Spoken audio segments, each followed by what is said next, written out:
Okay, good morning, everyone.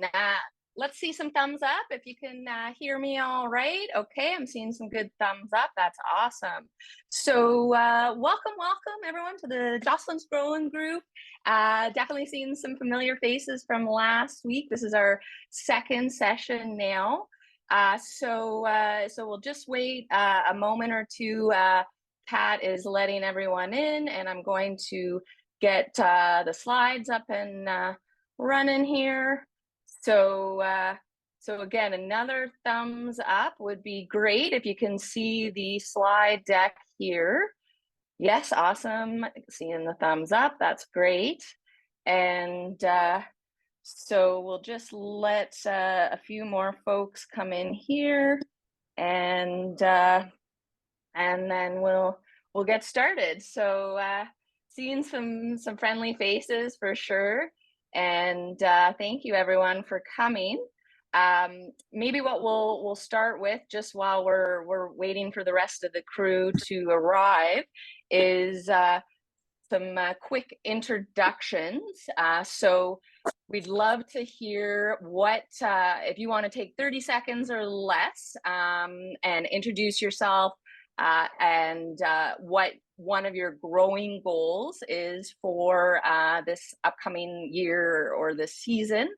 And if you would like to introduce yourself to the group, simply raise your hand. And you do that by going down to the bottom. I believe there is an emoji button, and you can choose from the emojis to raise your hand. And Kat, maybe I'll have you call on people if they raise their hand. So Kat is the other Jocelyn that's logged into this session, because she is moderating on the back end on my behalf, so she needs all the access. Hi. And she also can see if anyone puts their hands up, which for some reason I'm not able to see from my view. So Kat, is there anyone to call on at this point? Yep. So we have Sue. Hello. Thanks for offering this, Jocelyn. Sorry I missed last week. I'm Sue Till. I'm in Toronto. I have a property, lucky me, and I've degrassed the entire backyard, and my goal is to degrass the rest of the front and have mostly edibles, things I can eat. Oh, I totally love hearing that, Sue. Good for you for pulling up that grass, which definitely better use of that space, and can help you work towards your front lawn as well. It's always nice in the front, because then your neighbors, you're really setting the example for them as well. So that's great. Thank you. I'm so glad you're here. Then Anyone we else, have Kat? Maxine.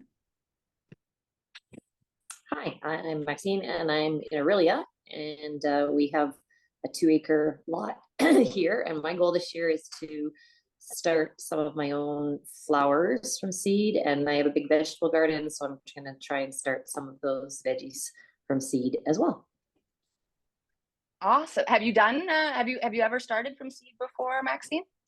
When I was a kid with my parents, but I'm just recently retired, so now I have time to do it. Nice, awesome. Well, we definitely have a seed starting session lined up.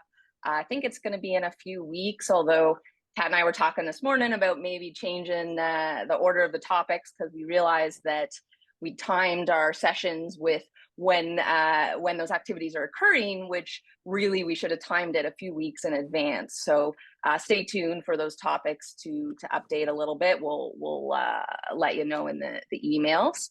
And so I am now seeing the hands up. I figured out what I was doing wrong. So Wally's back. I remember you from last week, and Wally also ordered the product using last week's discount code. So how's it going, Wally?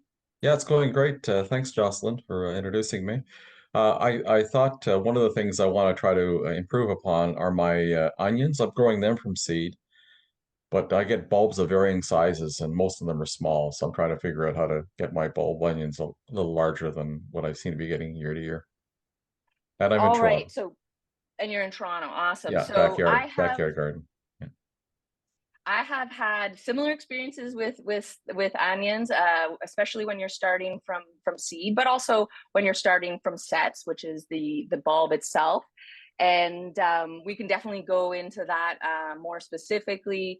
We're definitely going to be covering challenges with specific crops.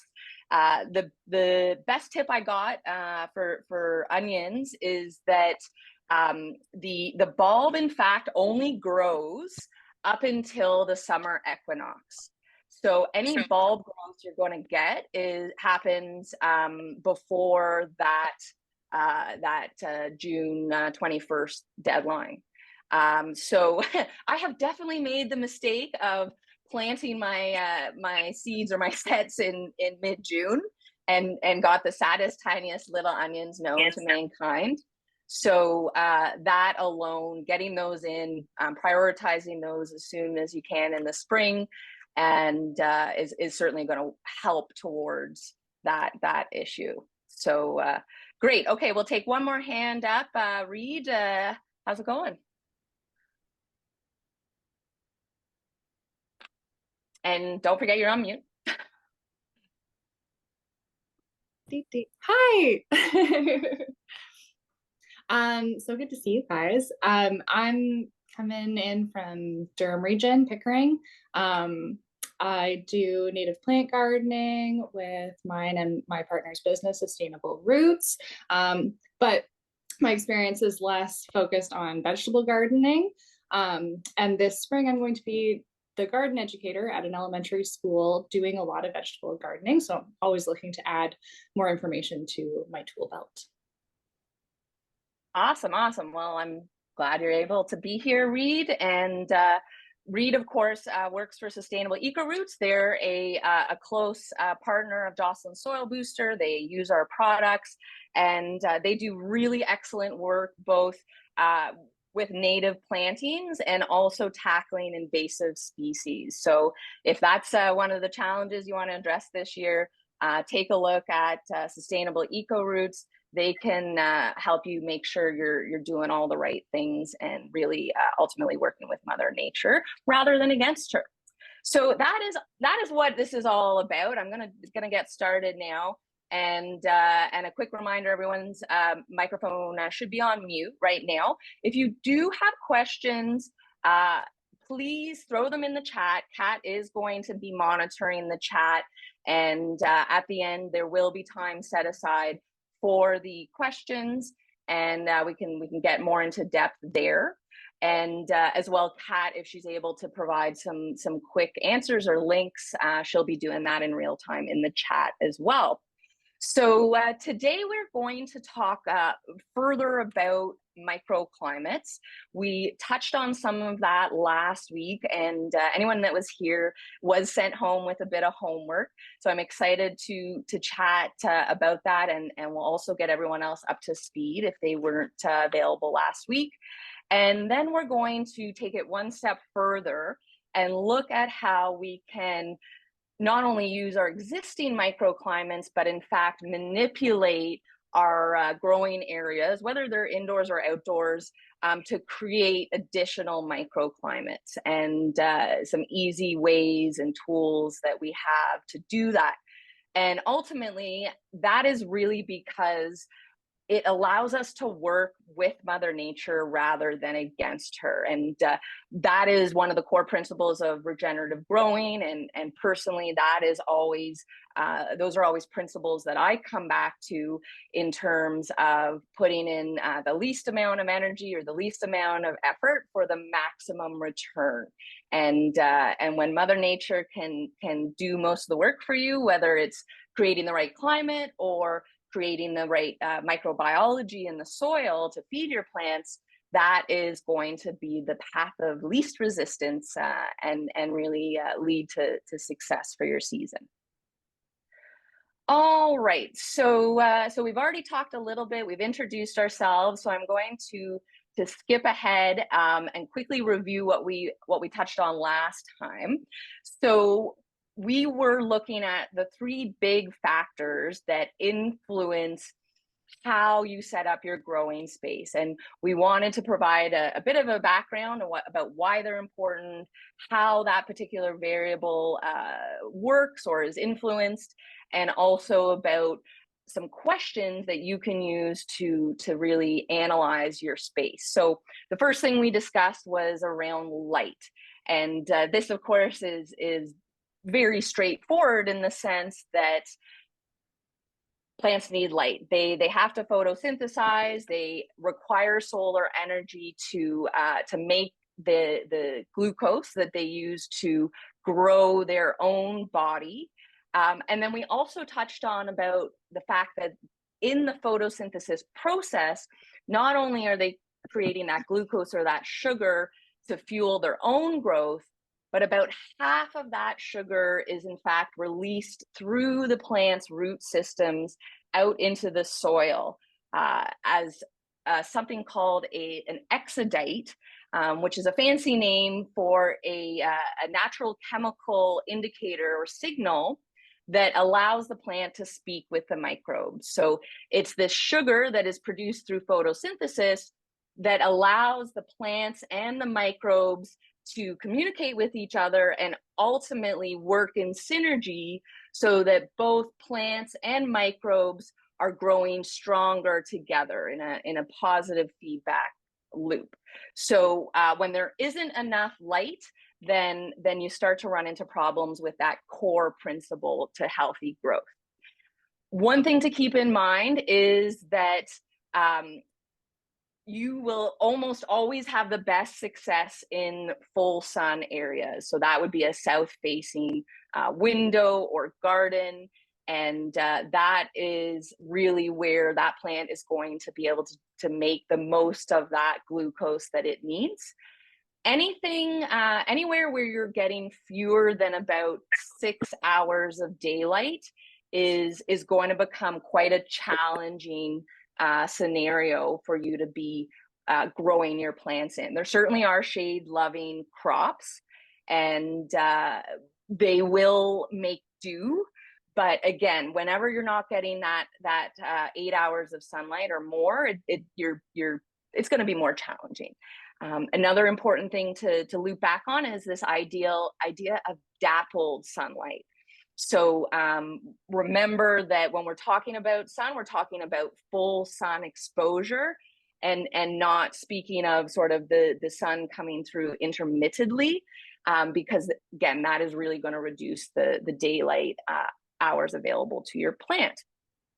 So of course, there's the sun direction and how it moves through the season, and that we are getting the peak sun hours on that June 21st deadline date, and from there it wanes. So as I mentioned about Wally and his onions, you can see the direct correlation, right? That it really needs those full sunlight hours to power and fuel the growth of that bulb. And as soon as the daylight hours begin to wane, the onion switches from its growing state to its actually flowering state, ultimately where the bulb is finished developing. We also discussed microclimates at a high level and being able to analyze whether particular areas are going to be warmer or cooler, and how humidity can also be analyzed. So a humid bathroom is going to be better suited to tropical plants that are used to that kind of a rainforest environment. But of course, that humidity can be influenced through a variety of other factors as well. And we're going to go more into depth in that in a minute. And last but not least was this idea of assessing our physical space in 3D. So getting out of the mentality that plants only grow on a single horizon, or that they're only in 2D, and remembering that in fact that plants are three-dimensional objects, and therefore we want to really maximize the ability for our plants to, of course, grow deep into the soil and grow high up in the air, but also to grow out wide in all the different directions available to them. Last week, there was some homework that was overviewed here. And there's one thing I forgot to mention last week that I'm going to bring up right now. And that is that if you're not lucky enough to have a south facing exposure, and frankly, not everyone is, especially urban growers, and instead you have an east or a west facing garden or window, keep in mind that the east facing is going to be cooler. And it's not necessarily intuitive. You'd think they maybe would be equal, but in fact, the sun that comes in the east is not as intense and ultimately not going to be as warm as the late day sun that is facing a west garden. So if you have both options, you can keep in mind that your cooler loving plants will prefer the east side of your garden. So I'm interested right now to field some questions around, or actually hear responses and or questions around the homework that was completed last week. If you would like to share in 30 seconds or less the work that you completed and or the question you have, please raise your hand. Again, you're going to use the emoji button, the smiley face button at the bottom of your screen there, and you can throw up your hand to ask any questions. And if I don't see any, then we'll just carry on forward. All right, so not seeing anyone jumping up, no worries, we'll keep going. Okay, so there was one more important variable that I wanted to touch on as it relates to microclimates that we didn't quite cover last week. And I've sort of summarized it here in terms of drainage / elevation, which aren't exactly the same things, but certainly they are related. And so the reason why this is important is there's a few reasons. Drainage is something that you want to evaluate for your growing space. And this applies equally well both to indoor growing and outdoor growing, or container growing and in-ground growing. And that's because healthy soil, soil that has been treated well, that is full of microbial life, that has lots of diverse inputs, that can really grow and any kind of healthy crop, has excellent drainage. It is essentially a requirement for healthy soil. So let me tell you a little bit more about this. In soil, we have, stepping back, soil is made up of three main components. The mineral component of soil, so this is like your sand, silt, and clay. This is where all your elements or nutrients are stored. This makes up about 45% of your soil. Another 5% of your soil is what we call organic matter. And in this case, we're using the word organic to refer to carbon-based molecules, or another way to appreciate that is anything that was living at one time. So this is where you find your biology, your living microbes, your living root systems, and this is also where you would find your dead plant matter or decaying organic carbon matter. The other 50% of soil is made up of pore spaces or porosity. And this is where the oxygen and water lives. At any given time, you may have more water than oxygen or vice versa. And that is largely dependent on the recent environmental factors. Has it been raining a lot? It's going to be waterlogged. If it's been dry, then of course there's going to be more oxygen. I am getting a bit of feedback on my headphones. I heard someone coughing. So just a quick reminder, please make sure you're muted. You want to mute yourself at the bottom of your screen. Thank you. And so what's important to appreciate here is that this porosity, these spaces held within soil, must be there for healthy plant growth. And it used to be thought that maybe the root systems, they need to have loose, fluffy soil to be able to grow big and long. But in fact, what is really important about this porosity space is that it is a requirement for healthy microbial life. And there's two reasons for that. The first is that the microbes in soil that need to be there to feed our plants, to create that synergistic relationship, because remember, plants cannot access soil nutrients by themselves. They need that intermediary of the biology. So healthy soil biology has to live in water. It has to live in the watery film that exists in the pore spaces of soil. So what it actually looks like is you have little aggregates of soil, and they're all essentially floating or coated in water. And so, we think of soil as a solid, but under the microscope, healthy soil is in fact a liquid, and those solid particles are suspended in the liquid.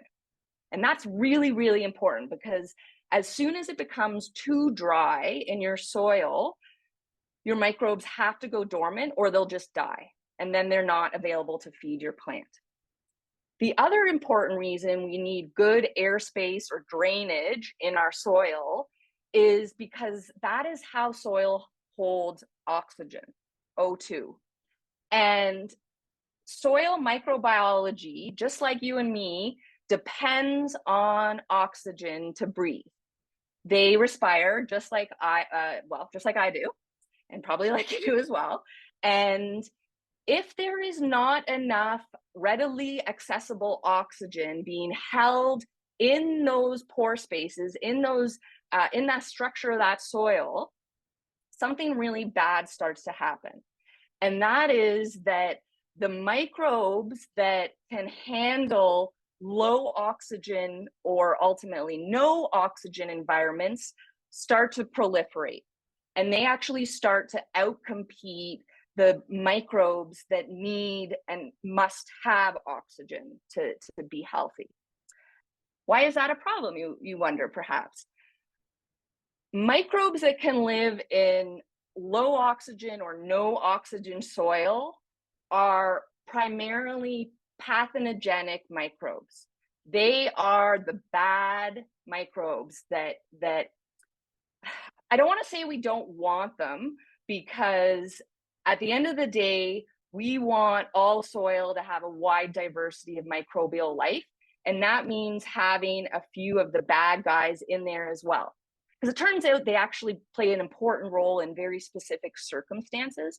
So we, to label them across the board as bad, but we don't want more than we have to. We don't want more of these bad types than the good types. And that's ultimately what happens when there isn't enough oxygen. So healthy soil has to have good structure, has to have a lot of those air spaces to hold water and oxygen for healthy microbial life. Drainage is one of the ways that we successfully do that. The other way we successfully do that is by promoting soil biology, because they are ultimately the ones that can create that structure. I'm not going to go into that right now, but I'm happy to revisit that in another session. This idea of elevation, of course, is related because elevation, or how your land slopes and where it slopes, ultimately affects drainage and affects how water will run. So one thing to keep in mind is that water will always take the path of least resistance. So if you can look at your growing space as a whole, you might be able to look and see where is that easiest route for the water to go from a higher elevation to a lower elevation. Elevation also influences temperatures. Of course, we know higher elevation is going to be cooler, but another trick to this, which seems a little unintuitive, is that valleys will hold cooler air. And that's because overnight, when the temperatures drop, the valleys, the cool air sinks, right? Warm air rises, cool air sinks.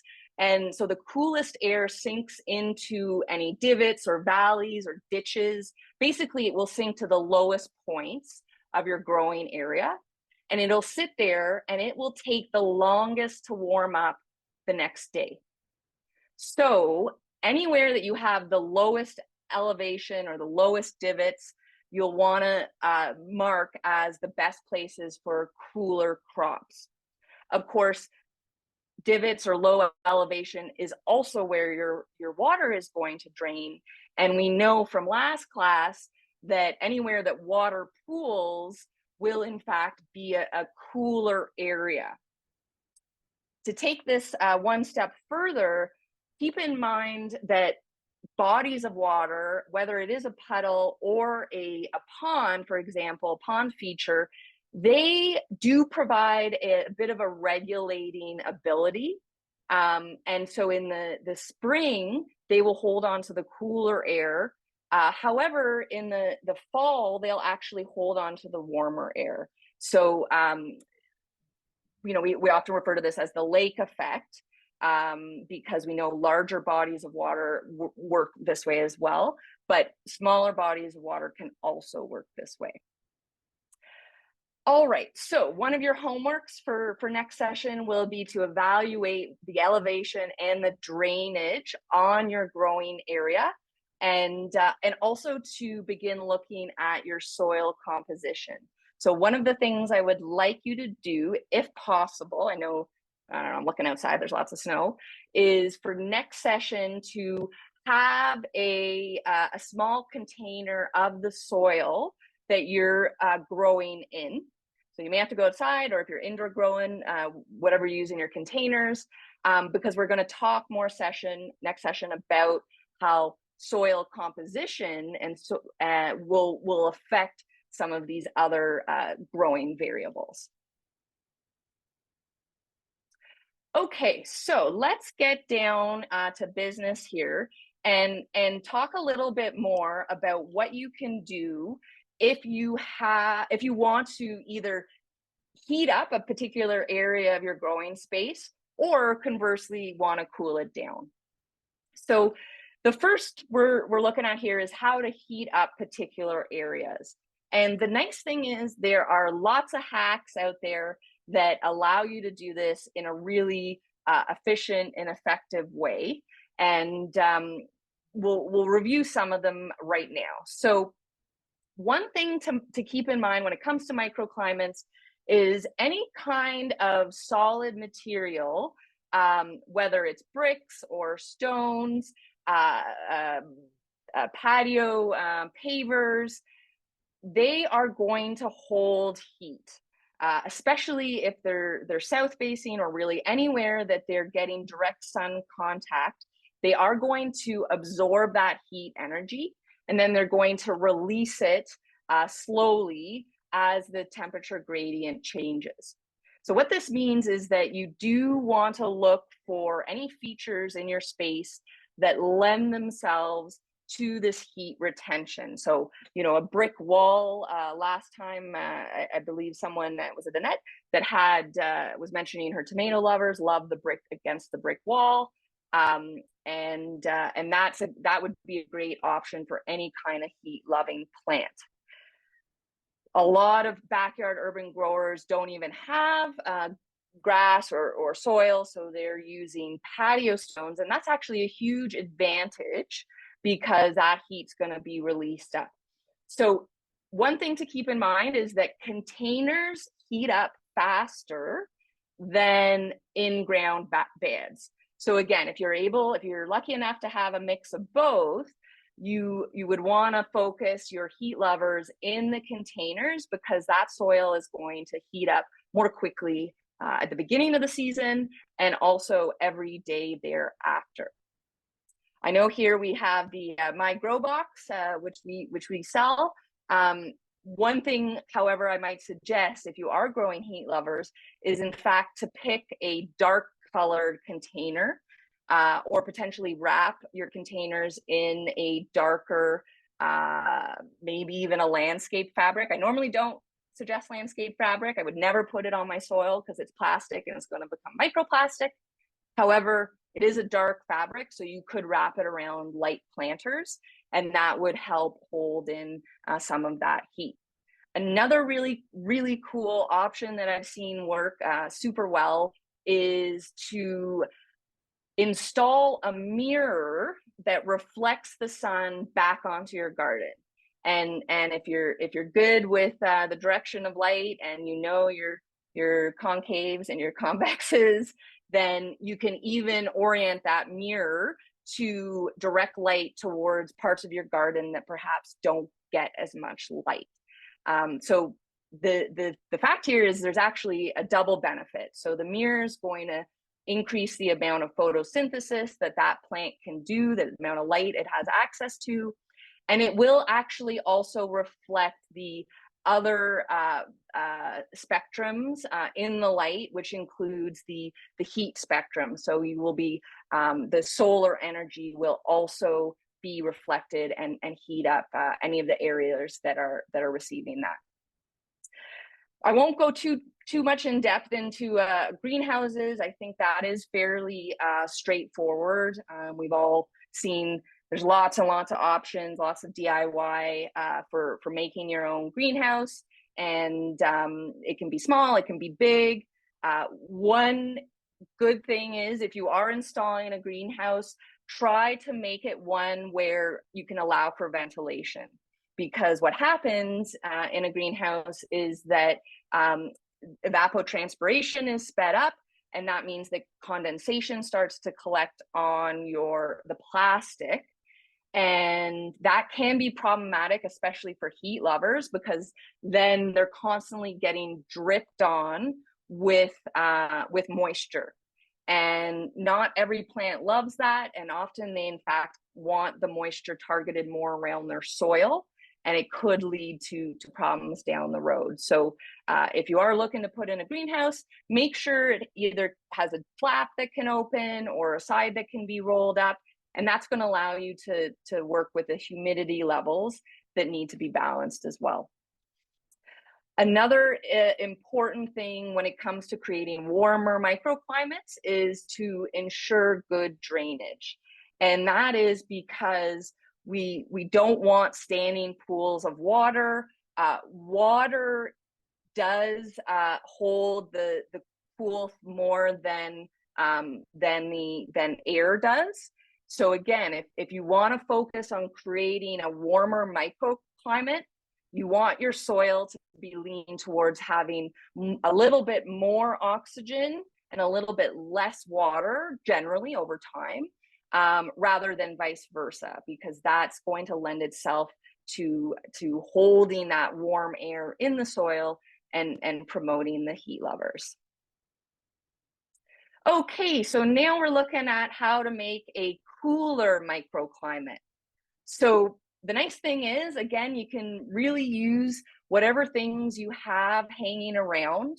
And one of the easiest ways is some kind of a cloth material or cover that can provide additional shade. So creating shade is by far the easiest and fastest way to keep an area cool.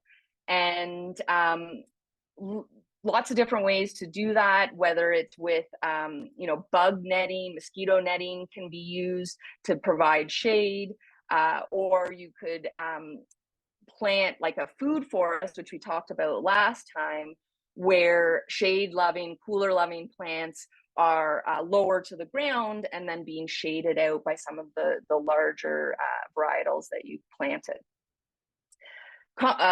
Contrary to the warmer microclimates, you would want to look for places that hold a little bit more water, that hold that cool water longer, to allow plants to do more evapotranspiration. So this is an important piece to appreciate, and that is that just like you and I, one of our cooling mechanism when we get too hot is evapotranspiration, which is this idea that we sweat, and when cool air passes over our sweat, it essentially is drawing heat up and away and off our body. So a similar principle applies for plants. they have, instead of sweat glands, they have stomata, which are on the underside of the leaves, and they are little holes that they can control to open and close. And they will release more moisture when they're too hot to aid that evapotranspiration. The downside, of course, is that then they're drying out faster, so you're going to want to make sure that you have a regular watering schedule in place. Another related way to create a cooler microclimate is around the use of mulch. So similar in principle to the darker containers that you would want to use to hold heat for your heat lovers, we want to apply an opposite principle for cooler microclimates, and that is creating light colored soil or reflections that are going to reflect heat or dissipate heat instead of absorb it. So, for example, you saw earlier there was that burlap grow box, so that would be a cooler container than a black one. Also important to mention that a natural fiber container is going to breathe more, and it's also therefore going to cool off more. That evapotranspiration is going to happen, and it will require more watering. A plastic container, I know I hate plastic, but that will in fact hold the heat. That it doesn't allow for as much breathing of that soil. Mulch is a similar principle. So soil generally, when it's uncovered, is very dark, and that means that it holds the heat. And so if we have cool weather crops that we're worried about or that we're trying to grow in the let's say in the middle of the summer, then we're going to want to make sure we have a light colored mulch on the ground surrounding those plants to prevent the solar radiation heat from being held in the soil, and also to prevent it from reflecting back up off the soil onto the plant itself. So in our case, we use wood chips.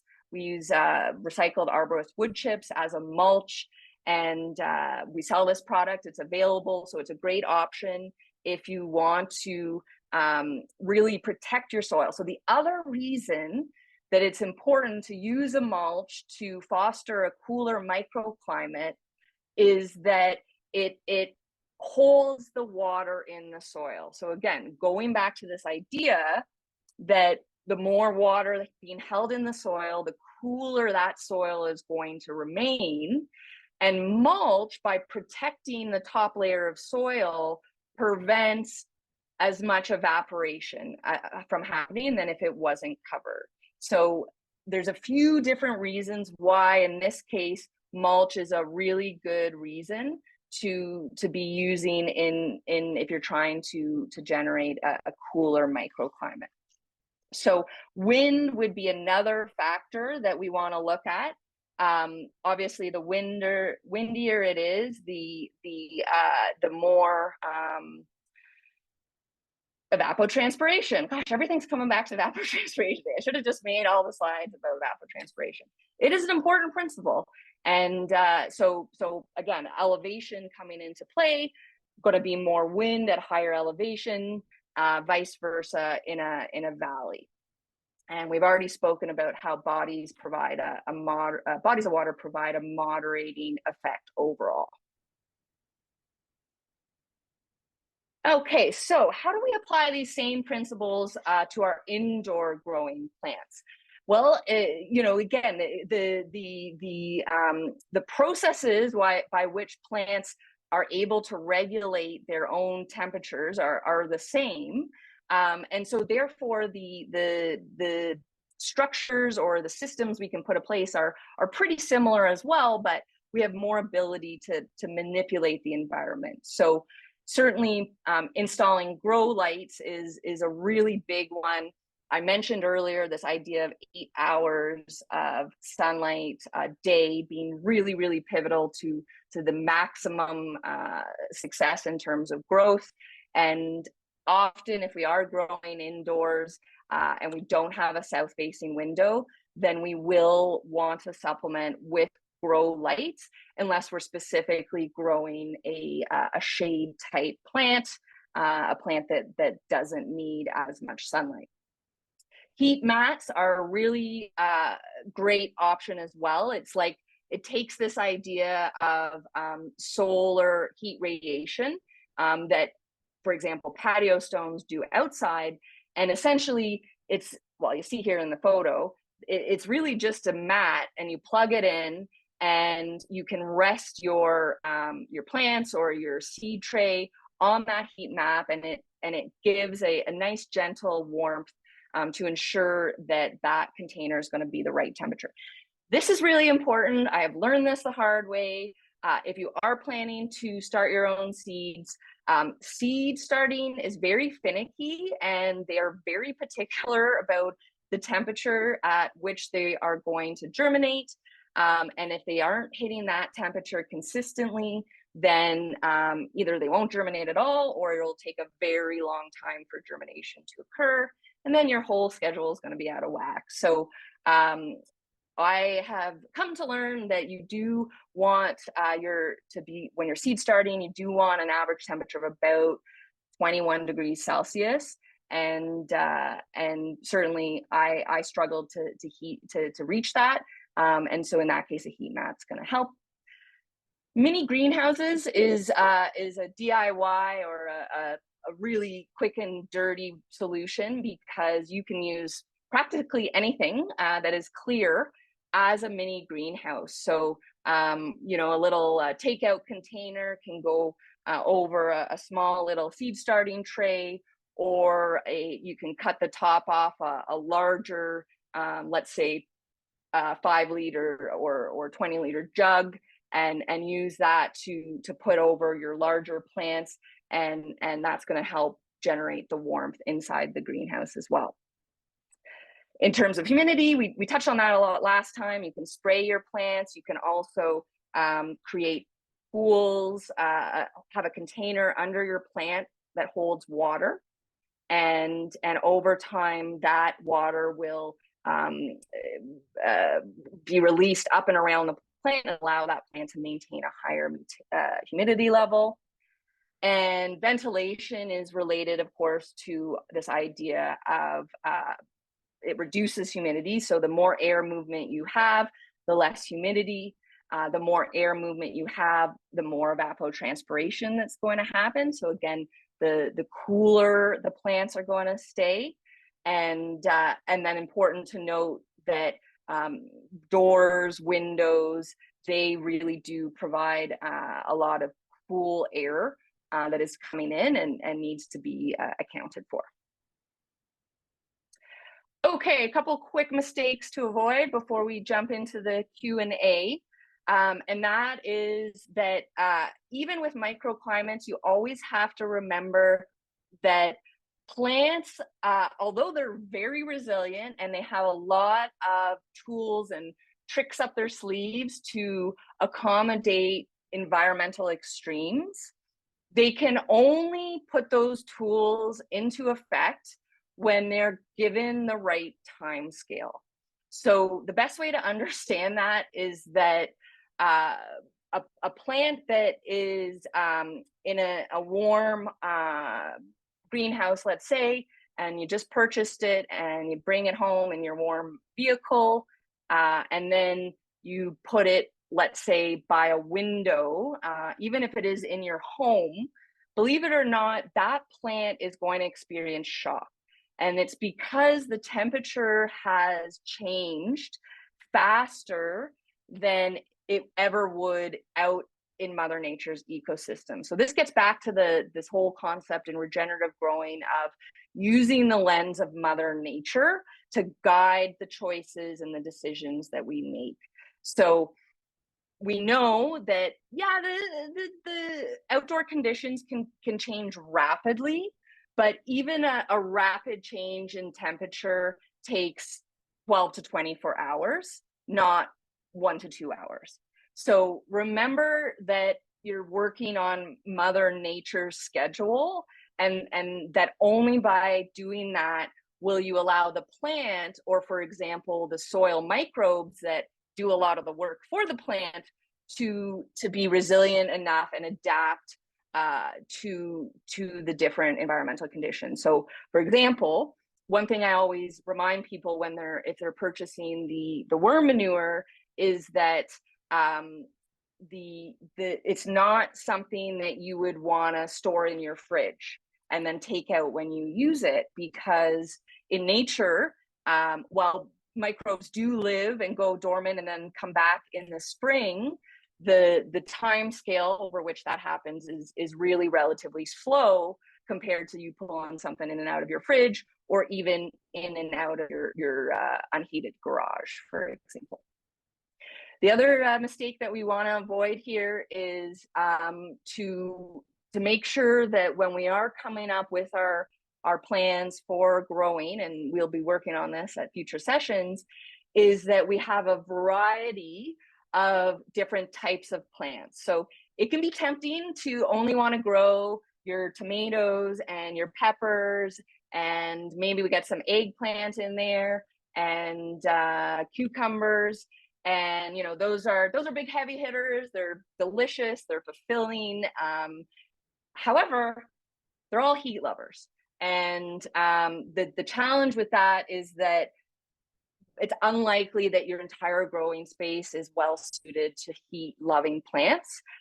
So you are going to want to, when we start looking at different types of plants, we're going to want to be picking and choosing from a variety of categories that allow us to maximize the microclimate to what's best suited to that plant.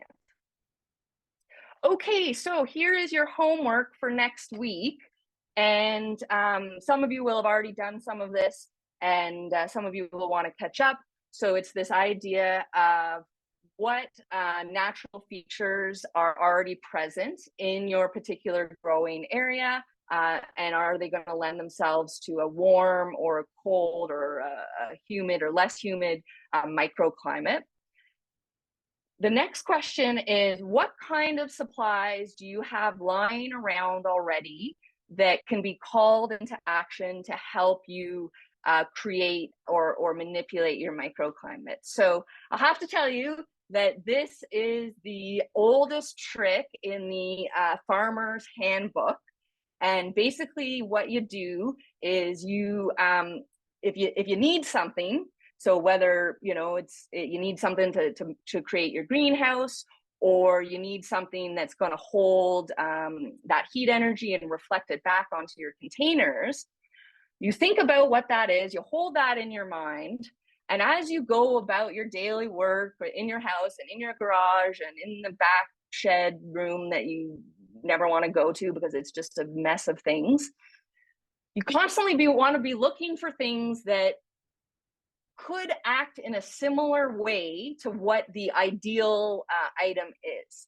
And this is a farmer's trick, because you're always looking, A, for ways to save money, and B, you're always breaking things that need to be replaced, and that often can't be replaced as individual one-offs. So so you're all, as you're working about, you want to, and you see something stashed in a corner, like piece of fabric from a Halloween costume, is that something that I could use to create a microclimate? Or the pile of bricks at the very back of your backyard that your landscaper never came back and got rid of. Hey, his loss, you can use them to make a microclimate. So once you've had a chance to do that, the final question would be, is there items missing that you are willing to invest in because you really feel like you need to beef up a particular area? Okay, and last but not least, I wanted to quickly touch on this idea of biochar. So this is one of our newest products, and what it is it's a mix of worm manure and charcoal. So it's entirely naturally made, and these two products have actually been cured together so that the charcoal becomes activated and inoculated. What that means, when it's activated, is holding a lot of nutrients. It has a very strong magnetic charge, and because it's been cured, it has a lot of nutrients that are holding into it. And inoculated means that it's full of biology or bacteria and fungi and all those other little critters. And ultimately, biochar is awesome because it is full of pore spaces. So what I was talking about basically this whole time, this idea of porosity, of good structure and drainage in soil, biochar is custom made to address and ameliorate soil that is missing this. It also can serve as a mulch. If you want to increase heat, it has that nice dark color that you can use on top of your soil.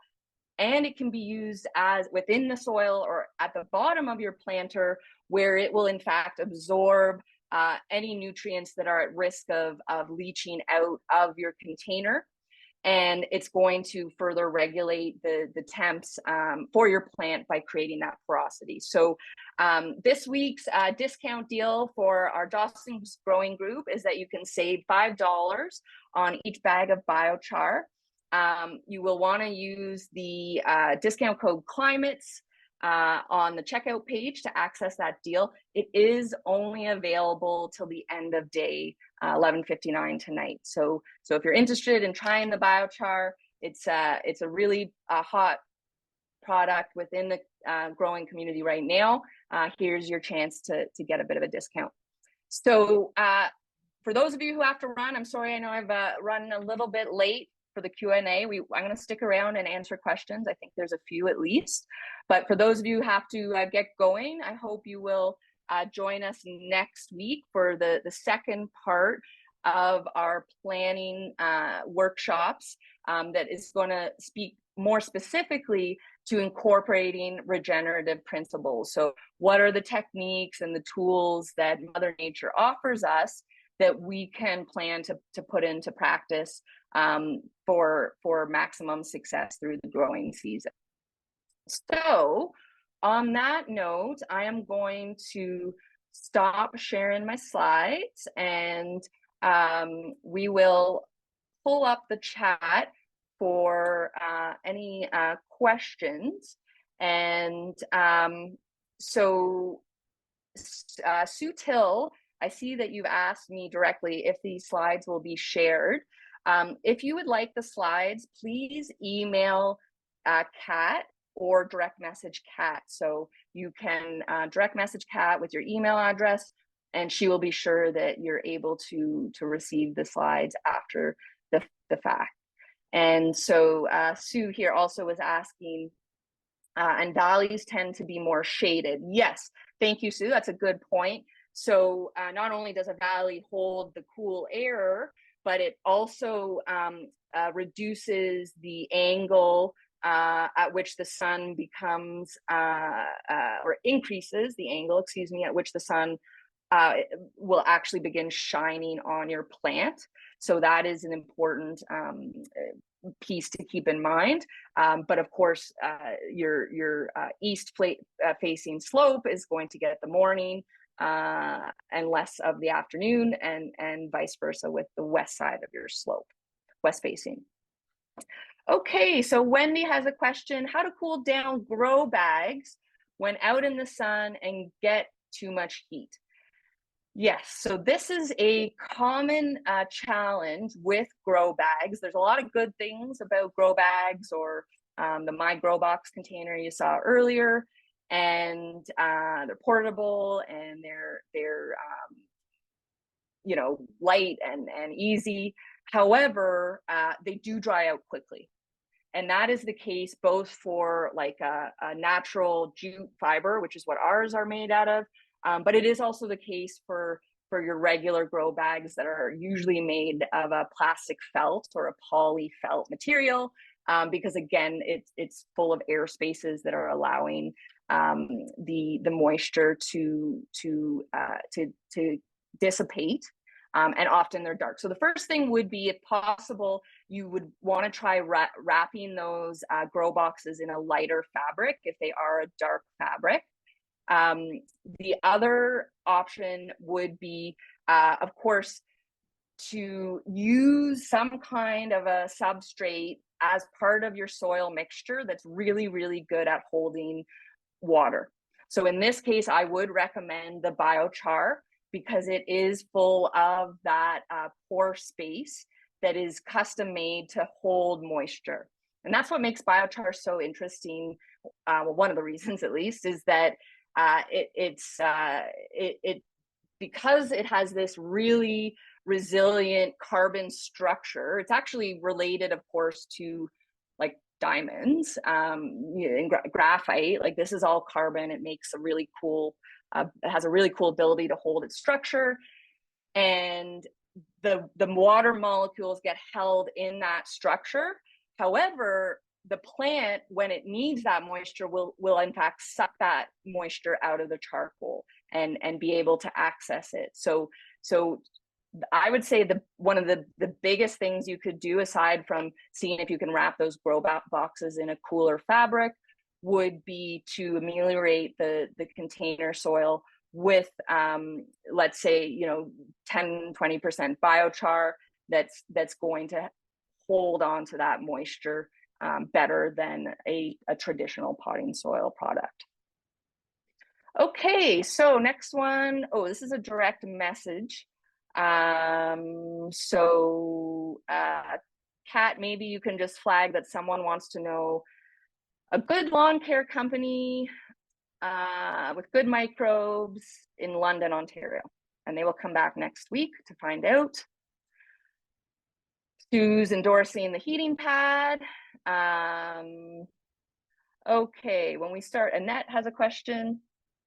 When we start our seeds indoors, I seem to have trouble with bugs after a while. Is there anything we can do about that? Annette, if you're still here and you can turn on your mic, can you tell me a little bit more what you mean by bugs? Sure. Hi there. So I usually start my seeds indoor. I have a grow stand with like 3 different tiers. And after a few weeks, little gnats or bugs seem to like to be in that spot. And because it's in my home, in my basement, then I have a concern. Yeah. So this is definitely the challenge when you're starting seeds in your own space in your home. That isn't something that someone that's got a separate greenhouse or only growing outdoors is as concerned about, because of course at the end of the day the bugs, the flies, the gnats, the creepy crawlies, they came first, right? They are technically part of the ecosystem. They do have a role to play.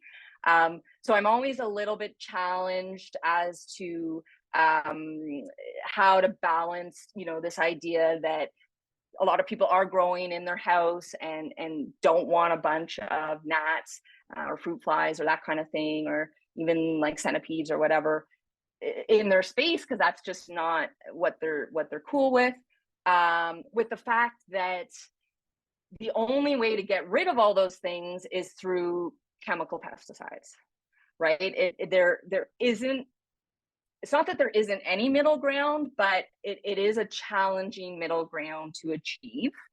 Some people sterilize their soil to address this concern.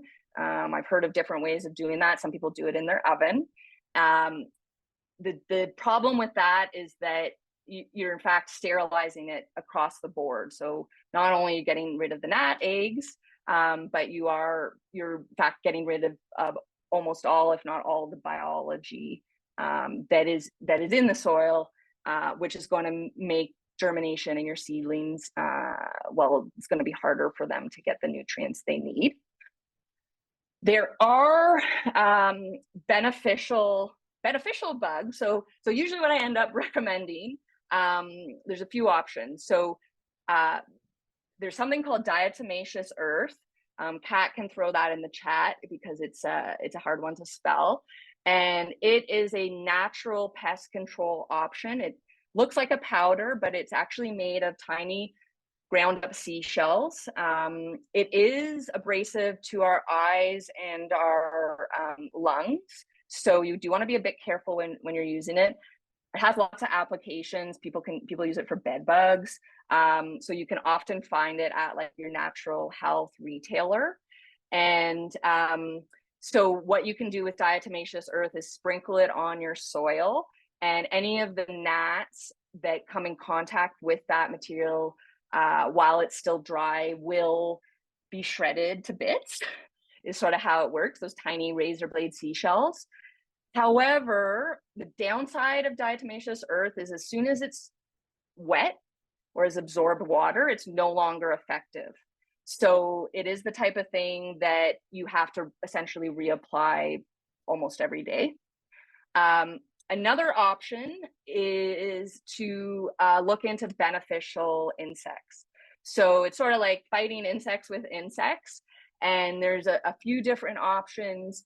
One really great company to look at is Natural Insect Control. I think they're out of like the Hamilton, Niagara area. NIC, NIC is the short form. And they specialize in selling specifically bred insects that will attack other insects. So this is sort of the go-to solution if you are an organic or regenerative grower. Often, and you're having particular pest problems, often this is what you're using, or some variety of these beneficial insects can be used. The third thing, which is also a type of a beneficial insect, but a little bit more readily available, a little bit more accessible, is something that goes by the name. So the technical name is Bacillus thuringiensis. You'll see it short formed capital B, capital T, lowercase I. And it is a specific type of bacteria that targets the larval stage of the gnat. And this is sold off the shelf at a lot of garden centers. One brand I think is called Mosquito Dunks. It's often used for mosquitoes. This is what if you have someone come treat your property with a natural mosquito pesticide, this is probably what they're using. So that would be probably the most accessible and effective. It's not like the DE, you don't have to apply it every day, although you would want to apply a few treatments because of the life cycle of that gnat. Okay,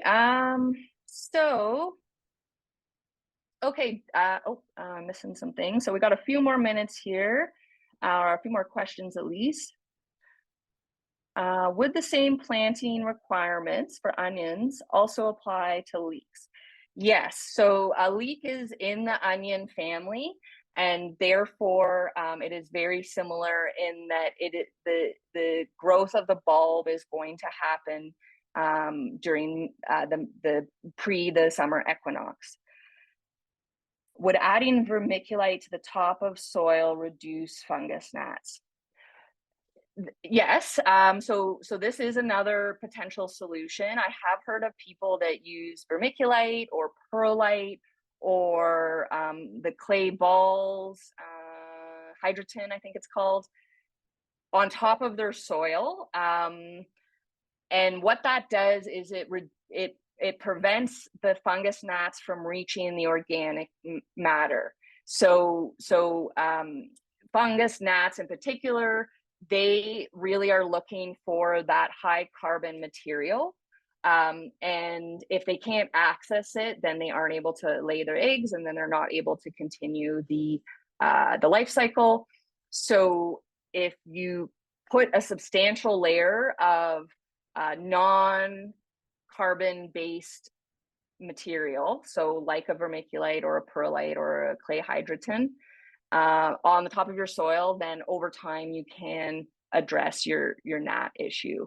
And like most things, if the problem's bad, it's going to take longer to solve, and you would be wise to maybe use a few different techniques at the same time.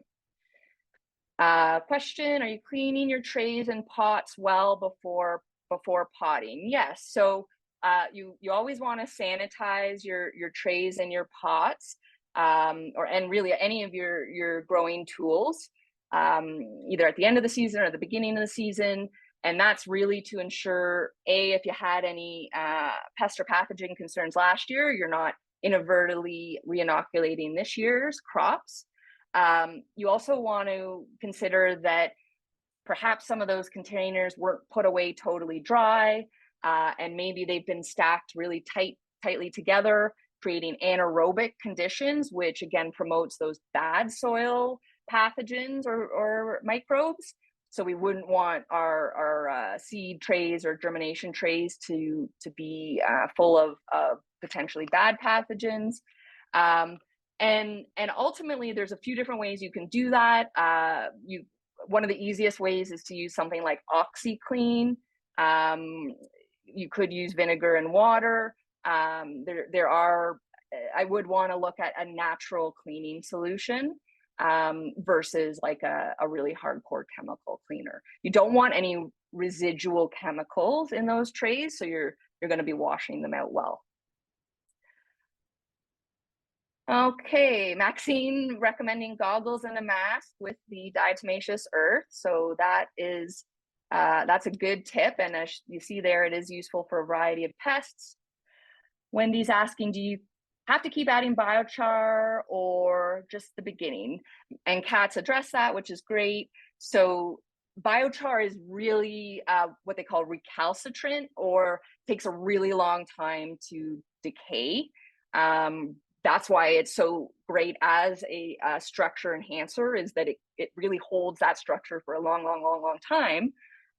So the nice thing is you mix it in once at the beginning of the season, and it's going to provide that aeration, that porosity for your whole season. It's not something that you need to be adding again and again and again. Okay, so we're going to wrap it up there. We're a little over time. I hope you enjoyed it. I really am so glad that you guys are getting a lot out of this event. And I know that we're going to, like I said, update the topics a little bit. So watch for that. If there is something that you don't see covered that you would like to address, then you can shoot me an email, shoot Kat an email. We can easily incorporate that into future sessions. And again, if you would like the slide deck, then you can email Kat at wastenotfarms.com, and she'll ensure that you get those. And with that, I'll say sayonara to my AirPod and to you, and have a great week. We'll see you next week.